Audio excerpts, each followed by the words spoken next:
जो जमहूरियत के नारे लगाते हैं उस वक्त आप अंधे थे, जमहूरियत आपको नजर नहीं आ रही थी। ईस्ट पाकिस्तान पाकिस्तान था, वो सिर्फ ईस्ट था, हम वेस्ट थे। द क्वेश्चन इज, आपने वेस्ट में पार रखने के लिए आपने बांग्लादेश को आइसोलेट कर दिया। आप शोर करते थे यहाँ वेस्ट पाकिस्तान में, ईस्ट पाकिस्तान फ्लड्स आते हैं, ये इसको जूट पटसन इधर की चीजें हम उसको सब्सिडाइज करते हैं। Why not? वो एरिया ही ऐसा था, हमारा मुल्क था, बिल्कुल, तो हम क्यों ना करें। लेकिन यहाँ तकलीफ होती थी, ओ जी सारा पैसा उधर चले जाता है, ये तो ये जो आपको जूट का एक्सपोर्ट का पैसा आता था वो कहाँ जाता था? वो भी हमारे पास आता था। उनकी किस्मत थी कि वो आगे निकल के आज बांग्लादेश कहाँ पहुंचा हुआ है। बिस्मिल्लाहिर्रहमानिर्रहीम, अस्सलामु अलैकुम। আপনারা কেমন আছেন? আশা করি সবাই ভালো আছেন। আমি চিনেদ, আপনারা দেখতেছেন জুনেদ আলী অফিশিয়াল। আমি আপনাদের জন্য একটি ভিডিও প্লে করতে যাচ্ছি, সবাই দেখবেন। আশা করি সবাই দেখবেন, ভালো লাগবে। आज बात करने वाले हैं एक पाकिस्तानी पीजी मीर का इंटरव्यू हुआ है, उसमें बताया गया वाई बांग्लादेश इज सक्सेसफुल, कि आज बांग्लादेश कामयाब क्यों है। क्या वो पाकिस्तान को भी पीछे छोड़ता? क्या वो हिंदुस्तान को भी पीछे छोड़ता? ऐसा था बांग्लादेश? क्या बांग्लादेश के पास ऐसी कौन सी ताकत थी कि जिसके तहत इकोनॉमी के अंदर पाकिस्तान को भी पीछे छोड़ा, हिंदुस्तान को भी पीछे छोड़ दिया? तो अब देखिए उनका जवाब क्या था। तो बहुत ही दिलचस्प वीडियो है। वीडियो की तरफ बढ़ने से पहले आप दोस्तों से गुजारिश है, अगर आप चैनल पर नए हैं तो चैनल को सब्सक्राइब करें, साथ बने बेल आइकॉन को भी दबाएं ताकि आपको वीडियो का नोटिफिकेशन सबसे पहले मिलता रहे। चलें वीडियो स्टार्ट करते हैं जी। हैवी गो। एनालिसिस हैं, कुछ स्टैट्स हैं जो हमें प्रूव कर रहे हैं कि पाकिस्तान और इंडिया आपस में लड़ाई के चक्कर में एक ऐसा स्टेट, बंगाल टाइगर जिसको हम कहते हैं, Bangladesh has grown massively, substantial growth आई है। और उनकी कुछ ऐसी चीज़ें मैं लेके आया था। कहानी शुरू होती है 1971 से। अच्छा, पहला सर एनालिसिस ये था कि जी बिफोर 1971 बांग्लादेश की पॉपुलेशन ज़्यादा थी वहाँ पे, हेंस सबसे पहले तो उन्होंने अपनी पॉपुलेशन को कंट्रोल किया। सबसे पहला सवाल ये मेरा है कि उन्होंने इस बैरियर को क्रॉस किया अपनी ग्रोथ को देखते हुए। क्या हम इस पॉइंट पे आ सकते हैं? हम उस वक़्त आ सकते हैं कि जब हम ख़ुद ईमानदारी से काम करें। हम बेईमान लोग हैं, हम डिसीटफुल हैं। आप अपने पॉलिटिकल इंफ्रास्ट्रक्चर को देख लें कि पॉलिटिशियन इस मुल्क में अमीर बन रहा है और बड़े थोड़े लोग हैं कि जो कि इस आप कह लो कि इकोनॉमिक ग्रोथ की तरफ जाते हैं। जो जाते हैं उनको लोगों को पैसा देना पड़ता है, बिल्कुल, अपने आप को फैसिलिटेट करने के लिए, और विद द रिज़ल्ट कई लोग यहाँ से भाग जाते हैं। मैं आपको बताता हूँ, 94 की बात है। मैं एक बरतानिया से एक ग्रुप को लेके आया और ये फार्मूला 1 की मोटर कार्स बनाते थे, फ्रेजर नैश, कमाल सिद्दीकी, इंडियन मुसलमान। उन्होंने कहा कि मैं एक सोलर पावर रिक्शा बना रहा हूँ, आपके दोस्त हैं नवाज शरीफ वज़ीर आज़म, आप इनके पास इस वक्त तो पावर में नहीं है लेकिन अपोजिशन में, आप इनके पास जाएं। तो मैंने कहा इसकी रनिंग कॉस्ट क्या है? उन्होंने कहा जी 1 पैसा रनिंग कॉस्ट है पर माइल, 1 पैसा सोलर पावर। कॉस्ट कितनी है? हम पूरी टीम को यहाँ लेके आए, उनके लॉयर्स लेके आए। कॉस्ट निकली थी उस वक्त एक, आप कह लो कि कस्टमर को 76,000 रुपीज़, जो कि चेयरमैन PND हफीजुल इसाक ने करवाई। बात आती है कि जब वो हर चीज़ तैयार हो गई तो बीच में बात आ गई कि जी एक पार्टी के थे हेड, उन्होंने कहा जी हमारा क्या हिस्सा है। जब ये इतना ही कहा, जो यहाँ आ रहा था आदमी इन्वेस्टर, वो कहता मैंने पाकिस्तान में काम ही नहीं करना, वो छोड़ के चला गया। सर, आपकी पॉलिटिकल इन्फ्लुएंस से मेरे पास कुछ पॉइंट्स हैं। Sheikh Hasina recently won again and she is the prime minister of Bangladesh. और 2-3 साल पहले उन्होंने क्या किया, उन्होंने अपनी पार्लियामेंट से सारे जो पुरानी लॉट थी उसको फारग किया और यूथ को लेके आई।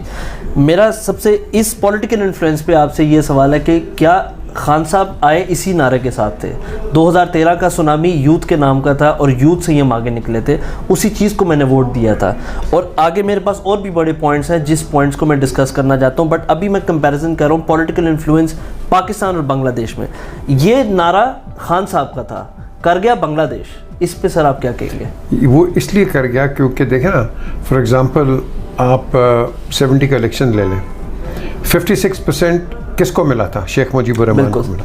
बिल्कुल। ये क्या वजह है कि हम आज जो जमहूरियत के नारे लगाते हैं, उस वक़्त आप अंधे थे, जमहूरियत आपको नज़र नहीं आ रही थी। ईस्ट पाकिस्तान पाकिस्तान था, बिल्कुल था। वो सिर्फ ईस्ट था, हम वेस्ट थे।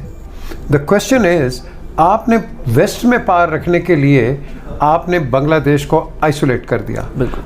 आप शोर करते थे यहाँ वेस्ट पाकिस्तान में कि जी ईस्ट पाकिस्तान फ्लड्स आते हैं, ये इसको जूट पटसन इधर की चीज़ें हम उसको सब्सिडाइज करते हैं। Why not? वो एरिया ही ऐसा था, हमारा मुल्क था, बिल्कुल, तो हम क्यों ना करें।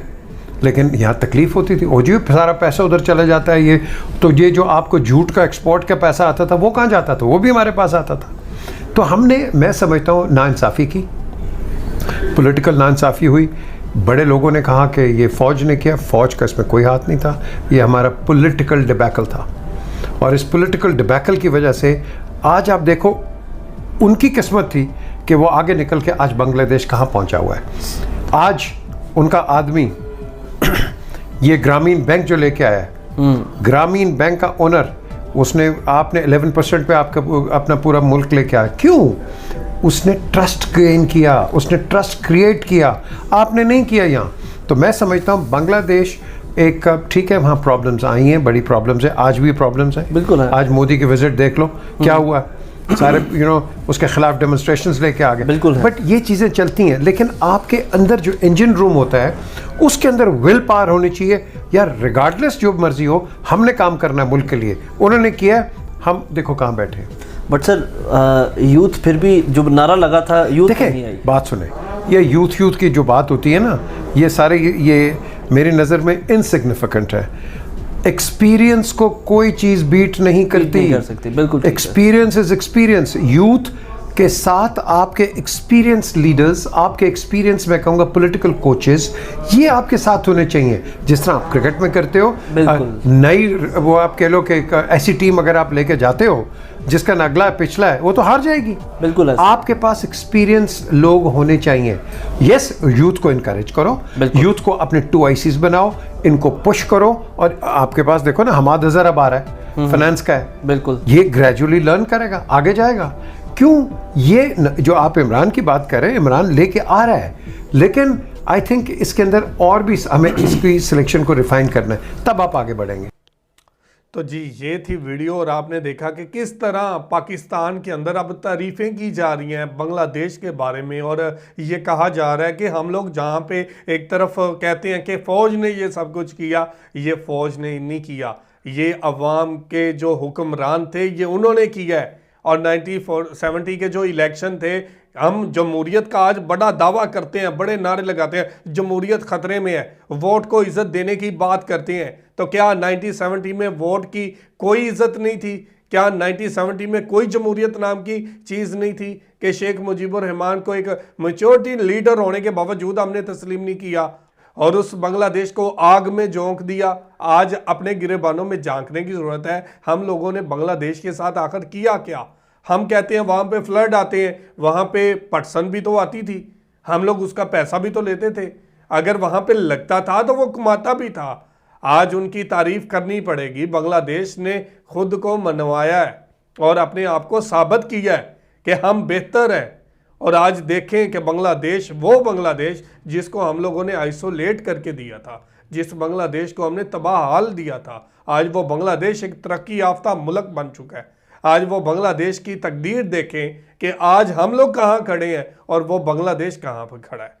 और जिसकी तबाहाली की दास्तानें अमेरिका में लिखी जाती थी और अमेरिका के वजीर ये कहते थे ये बास्केट केस है, यहाँ पे कुछ नहीं हो सकता, यहाँ पे फ्लड आते हैं, यहाँ पे तबाही मचेगी, ये लोग बोझ बनेंगे, ये लोग आलमी इदारों के पास मदद मांगने जाएंगे।